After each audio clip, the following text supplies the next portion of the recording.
Pada video kali ini, kita akan membahas alur cerita dari film A Walk Among the Tombstones. Scott Frank sebagai penulis skrip dan sutradara benar-benar berhasil membuat misteri yang sangat menarik. Dan perlu kalian ketahui, film yang rilis tahun 2014 ini merupakan adaptasi dari serial detektif Matt Scudder yang ditulis oleh Lawrence Block. Oke, tanpa basa-basi lagi, langsung saja kita ke alur ceritanya. 1, 2, 3, cekicro. Slept away the morning, the things that you would miss, like laughter from the kitchen, or a memory like this. Taburkan mesa seres, taburkan cinta.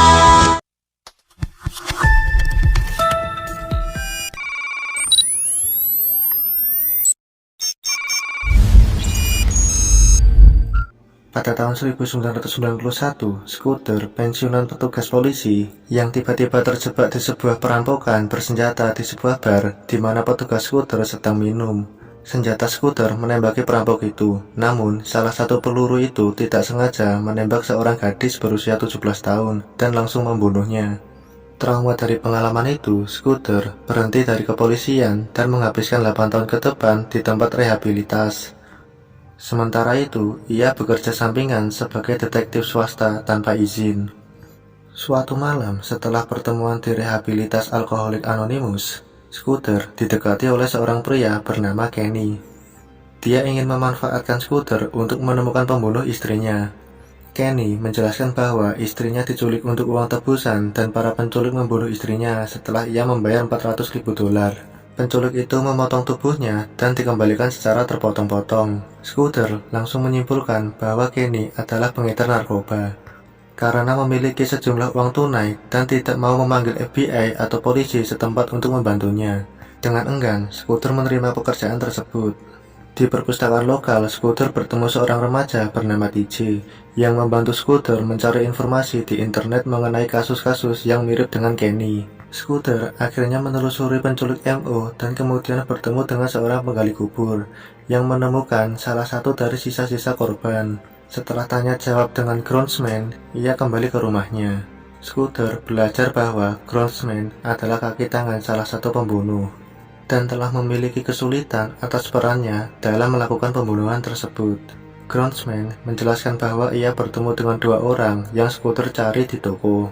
Groundsman tampaknya tidak kuat dengan beban pada dirinya. Dia menyebutkan salah satu orang yang melakukan pembunuhan itu.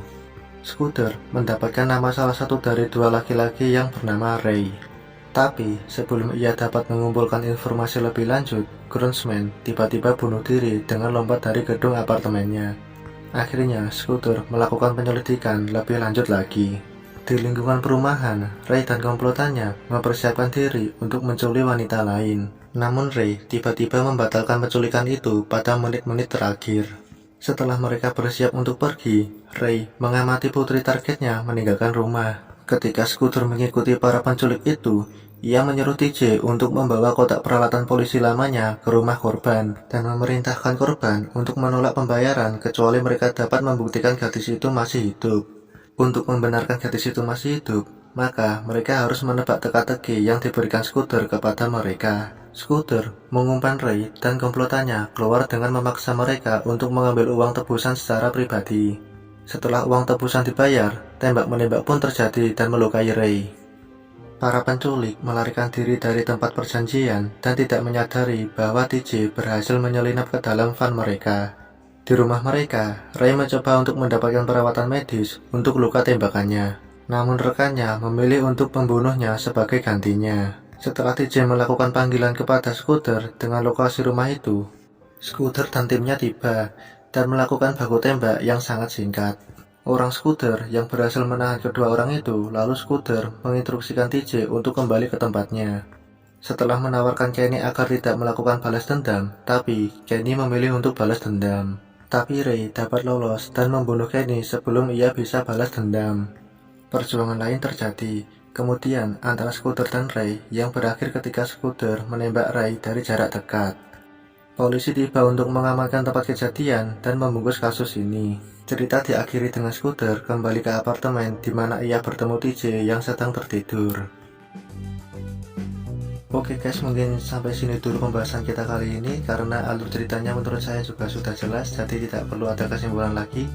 Terima kasih karena sudah mengklik video ini. Jangan lupa like, comment, subscribe, and goodbye.